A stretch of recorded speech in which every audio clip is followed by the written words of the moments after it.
Legacy was secured at UFC 322 in Madison Square Garden on Saturday night as reigning champion Valentina Shevchenko proved once again that flyweight belongs to the bullet as she dismantled strawweight champion Zhang Weili over 5 rounds to make the 9th defence of her flyweight championship.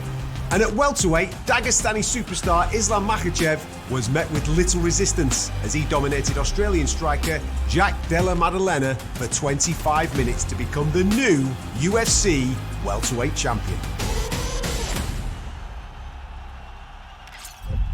Welcome to Fight Week on TNT Sports and Discovery Plus. This is your review of UFC 322. I'm Adam Catterall. Pleasure as always to be in your company. Always a pleasure to be in the company of the smiling assassin that is Nick Peet and the Hall of Famer, Mr. Michael Bisping. Lots to talk about here, Mike. Let me tell you, we've got knockout of the year contenders. We've got a big welterweight shift. We've got the crowning of new champions. It always goes down in New York City, mate. I'm gutted that I wasn't there, pal. Yeah, top to bottom, it was a very, very interesting night. And it started off looking like one of those nights where it was just going to be finish after finish after finish. Obviously, we had Ethan Ewing making his debut on 2 days' notice. And there's a massive storyline there. Took out Malcolm Wellmaker. But of course, it was all about the 2 title fights. The main card started knockout after knockout after knockout. And then we got 2 decisions of technical brilliance from 2 incredibly dominant champions. It always delivers, does Madison Square Garden. New York City, and it delivered for Islam Makhachev, the new welterweight champion of the world, beating Jack Della Maddalena over 5 rounds, Mike.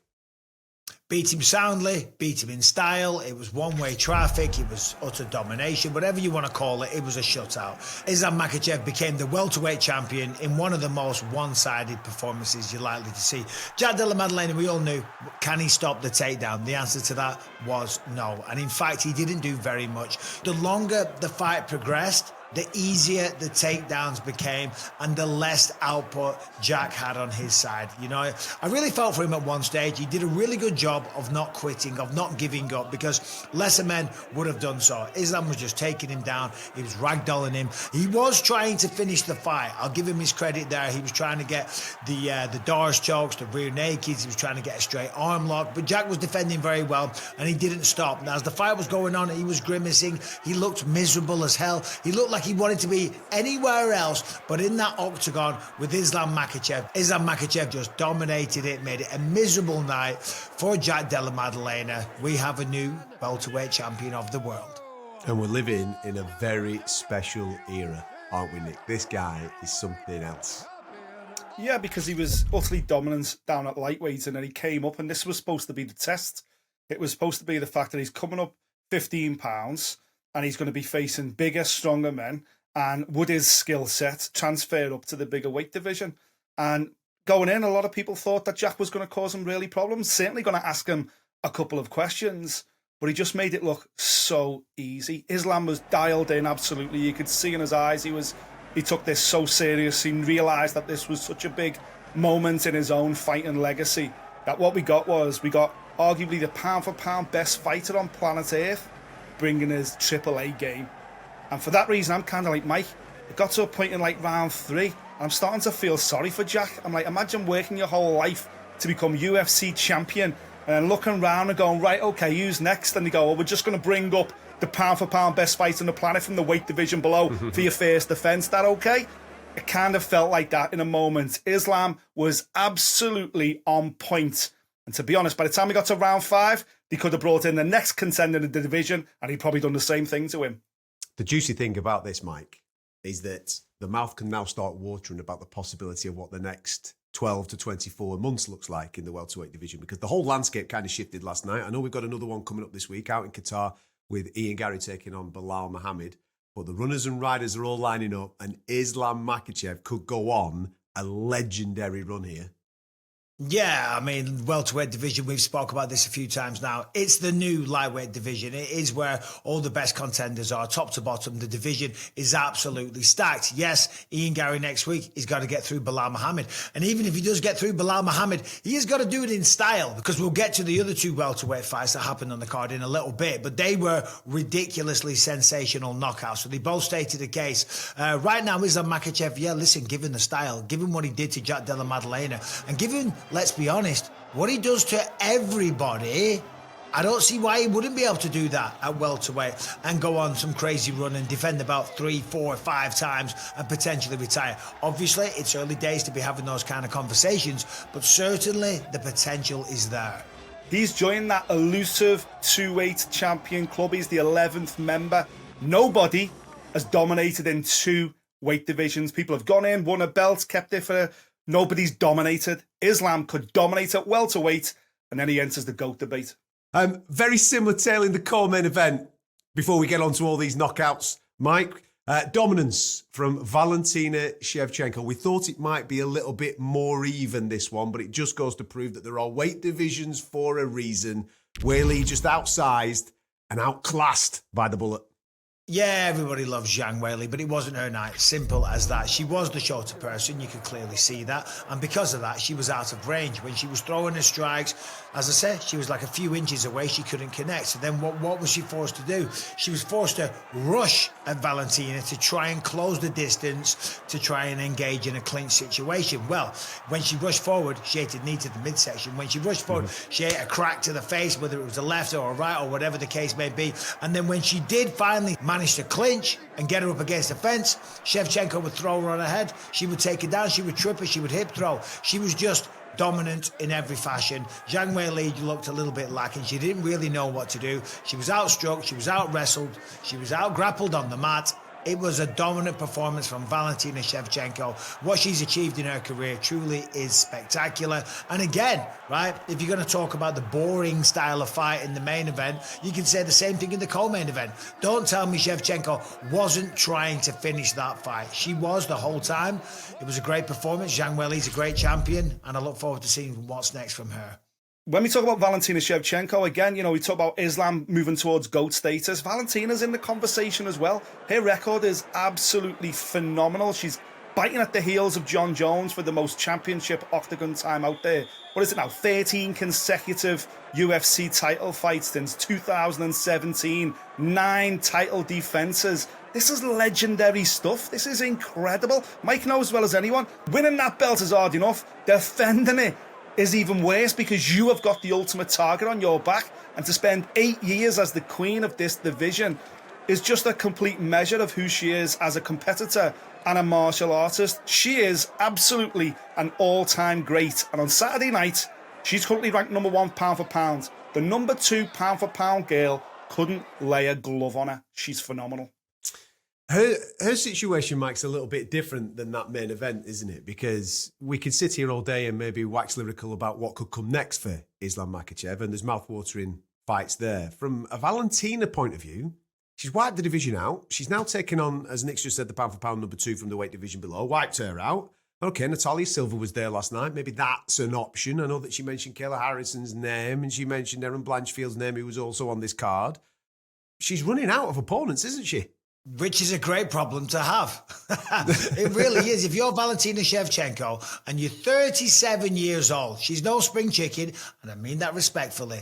She's defended the belt so many times. She's been involved in championship fights. She's made a fortune. She's made tons of money, generational wealth. She's doing very, very good. And now, as I say, at 37, which you got to think, the career's starting to wind up. She is now running out of opponents, and which is what you want to do. You can say, I came, I saw, I conquered. I beat everyone that there was to be. All right, fair enough. Not Amanda Nunes, but so what? That's another conversation. But everyone else, okay, and then retired and went about her business and went off and became a spy or a secret agent or whatever it is that she wants to do, right? Yeah. But she can say, hey, I went to the UFC and I did my thing.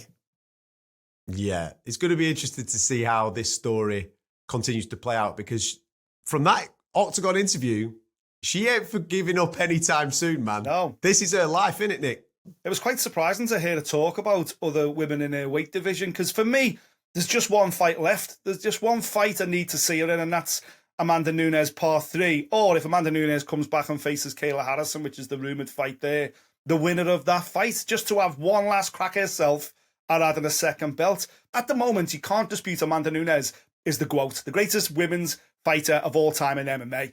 Largely because of the resume, the names on the resume, the Rouseys, the Tates, the Holly Holmes, the Chrissy Cyborgs, you name it. She's had the golden names.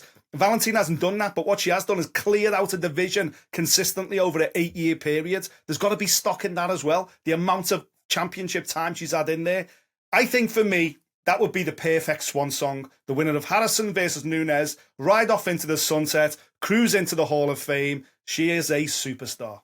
And from Whaley's point of view, Mike, back down in weight. Mackenzie Dern is probably absolutely cursing this show for us saying that, but back down in weight to attempt to become a 3-time champion. Yeah, that never even occurred to me, but you're absolutely right, because Whaley's like, okay, I went up to 125. Weight classes are there for a reason, maybe I am the smaller person. She said she's going to take some time off and think about it. And I think when she does, and she does have some time off, and then she says, I'm going to come back. What are you going to do? Are you going to come back to flyweight and just have an average fight against someone that's really tough in the rankings? Or do you want to go straight in to another title fight and take your old belt back, where you get all the attention, where you're the champion, where the paydays are far bigger? Simple as that. Of course you do. Of course. So I fully expect Zhang Weili versus Mackenzie Dern to happen very soon. I think we're all expecting that as well. There you go. That's how you main and co-main settled at UFC 322. Islam Makhachev, the new king of the welterweights, and still the queen of the flyweight, should I say, Valentina Shevchenko. Fear not, kids, because here come the knockouts and a game of welterweight top trumps. Who did it best? In the preview, Mike, we did say about these welterweights, listen, it's all right, winning, lads, and I know that that's your job, but if you want a title shot, it's going to come maybe down to the manner in which you win at Madison Square Garden. It was a game of top trumps, weren't it, to be fair? Let's be straight. One goes. Okay, next one goes. We'll start, shall we, with Michael Morales. He is gigantic, by the way, as he dispatches Sean Brady. He is gigantic, and he's also undefeated, 19-0. And he walked out there and the fight started, and he was very flat-footed, very heavy on that lead leg. I thought, oh, here we are. Sean Brady's going to shoot on that lead leg straight away and take him down. But he didn't. He was hesitant because guess what? As you say, he's massive for that division, and he's absolutely ripped, and his punches come with massive consequences. So Sean Brady was a little bit hesitant, and any time Michael Morales threw, he almost knocked him out. They weren't the cleanest shots, but they were thudding, clubbing, thunderous punches that he was landing every time. And Sean Brady got wobbled once or twice. They were kind of glancing blows, but every single time he connected, kind of got a big reaction from Sean Brady. Then he topples, he tumbles, he goes down. Morales follows up, gets the victory. First round stoppage over Sean Brady, 19-0, absolutely gigantic, thunderous power, Ecuadorian. The man is on the path to a title fight very, very soon. And as you pointed out, Nick, on the preview, an underestimated or underknown grapple game because he comes from some heritage. Yeah, his mum's like this elite, Olympic level judo referee, a former high level judo competitor. So he's got that in his locker. We just don't need to see it right now because he's just clubbing people. And Mike's right. He may not be a professor of the sweet science, but I tell you what, he carries a lot of power in those fists. And that's 3 now, back to back first round knockouts. Big names as well. Neil Magny, Gilbert Burns, now Sean Brady. He's absolutely in the conversation. I tell you what, he's a serious problem as well because Sean was so undersized, he couldn't get inside those big arms. But also I noticed he's got this, he sticks his arse out, Morales. He's got this weird frame. His hips kind of sit back a little bit, almost like Raheem Sterling, the footballer. He's got a weird walk with his arse sticks out backwards, so his hips are further back. Then he's got these gigantic, big, long arms. Good luck getting in on those hips. Telling you now, this guy is a problem. Honestly, he is a problem. He's half sprawling, like a pterodactyl. Is that what you're saying? Exactly. Like Donald Duck, the way his little arse just sticks out when he walks. That's what Morales is like. You can't get at those hips because they're too far away. Listen, he was absolutely sensational. And that followed what came just slightly before, again in the welterweight division, as Carlos Praches detonated a bomb on the former champion, Leon Edwards, Mike. He did. Leon went out there. He looked good early. He looked sharp. He looked fast and dialed in. Wrestled, which I fully expected him to do. First takedown attempt was kind of stuffed. They ended up in a clinch against the fence. Referee breaks them up. Second time, times it better. Gets a nice clean takedown. Takes the back. He's got the body triangle on him whilst he's standing. Prates, obviously, no stranger to this position. Stayed cool. Defended. We made it to the second round. And in the second round, Leon was trying to set up a takedown again, and he was moving in and out, and at one point he was moving away. Both feet were off the ground. Not that's an issue. He was just trying to glide out of the way, and then Pratis timed it perfectly. Beautiful backhand shot. One shot is all it took. Sat him down. It was accentuated because, as I said, the feet were off the ground, so it looked like he launched him off his feet. He was already off the ground, and then followed up with a couple of other shots. It was a nasty knockout. It was a beautiful shot, timed perfectly from Carlos Pratis. That is the danger that he has. Other than Ian Gary, he has knocked out everybody that he's faced. We saw the knee that he finished Charles Radke with in the first round as well. So he's dangerous wherever this fight goes. Certainly on the feet, you have got to be careful with this man. And again, is it Michael Morales? Is it Carlos Pratis? Is it Ian Gary next week? As you said, top trumps, sweepstakes. I don't know what else you can call it, but there's a lot of people with a very, very credible reason. Shavkat Rakhmonov to fight for the belt anytime. Kamaru Usman. There's a lot of people. There's a lot of people that have a valid case to fight for the belt. He's just so long, isn't he, Pratis? And he knows how to use that length when he's fighting. Yeah, and you know what? Things couldn't have gone any better in the first round for Leon. I thought, great, you're looking nice and sharp, you're aggressive, you're pushing forward. Perfect. This is not a kickboxing match. Don't worry about what Prates is saying to you. This is MMA. And you mix it up, kid. And I thought, Leon, never mind for 5 minutes. For 6 minutes, looked great. Then he just got caught between stances. He just got caught going backwards in a straight line.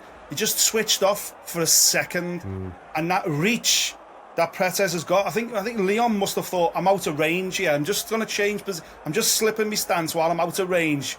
And Prates just pounced with that straight backhand right down the centre, right through the guard. Sensational shot. He's absolutely, as you say, like Morales, in the conversation to face Islam next. As for Leon, that's never happened to him before. That's never happened to Leon Edwards before. The difference here is he had a terrible night against Sean Brady. He got ragdolled everywhere. He failed to bounce back from losing his belt, and that was worrying. This was much better. 6 great minutes. Just switched off for a second. So there's an awful lot for Leon positives, but when you've never been knocked out like that before, it's hard to grasp at straws. Where he goes from here, I don't know. I really don't know.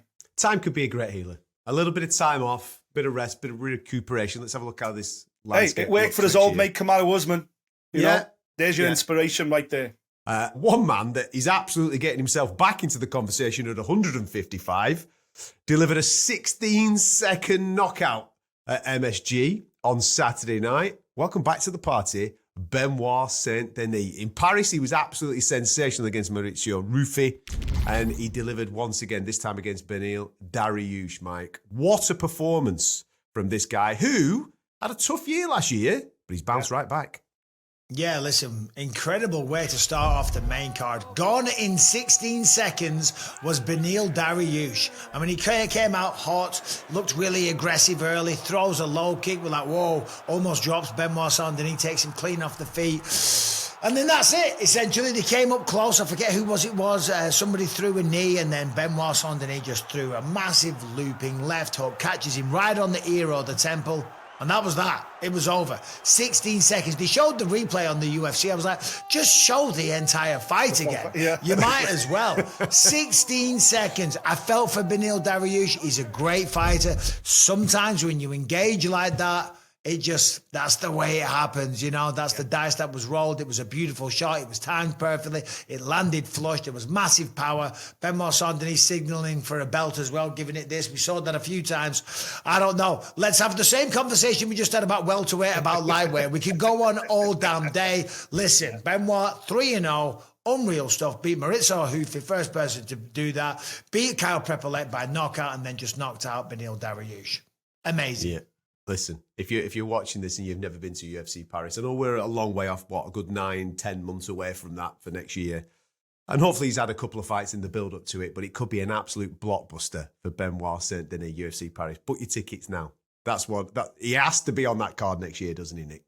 It'd be ginormous as well, because to get there, he's probably have to win at least another fight, maybe even 2, and that could end up being some kind of final eliminator. It just shows, it wasn't too long ago that he got ragdolled everywhere by Renato Moicano, the same Moicano that got beat by the Beneil Dariush. MMA maths, it doesn't work, kids. It does not work at all. I kind of fell for Dariush here. He's paid his dues. He's 36 now. He's coming to the end of his career. And he had the perfect start. That front kick, as Mike said, literally took Benoit clean off his feet. But then as he closed in Beneil, he just didn't see that left hook coming. He didn't see it. And it's those shots you don't see, especially ones that land around this area, the temple, top of the ear area. You don't see them coming, you're in an awful lot of trouble. And before he knew it, was face down, licking the canvas, legs are spread, being pushed apart. Feel for him. Tough one. Indeed.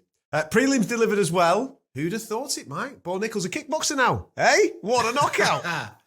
Well, listen, we always knew, well, I did anyway, because I know about mixed martial arts, that these two weren't going to go to the ground. They clinched, they engaged in a little bit of grappling here and there, because it is mixed martial arts. But I always knew this was going to play out on the feet, and Bo Nickal looked really good. The boxing clearly has improved.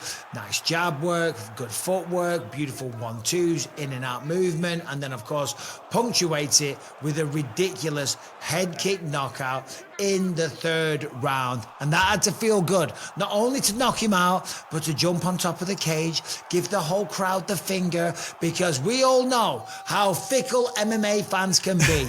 They ridiculed him when he got done off Renier de Ridder. They ridiculed him when he beat Paul Craig. They've done nothing but rip this guy to shreds. And then he knocks out Rodolfo Vieira, and he got to say what he truly felt inside.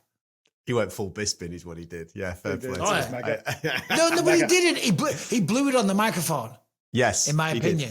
He blew it because he said, so what are you going to do? Are you going to like me? Are you going to boo me? I forget the exact wording of what he said. Don't do that. Tell them all to kiss your ass and to get used to this, because this is what I'm going to do. Boo me, cheer me. I don't give a damn. Get used to seeing that. Now kiss my ass. See you later. That's what he should have done. And people would have gone, I love him. He's the best. But no, he's like, I hope you like me. Don't do that. Never beg. Never beg the audience to like you.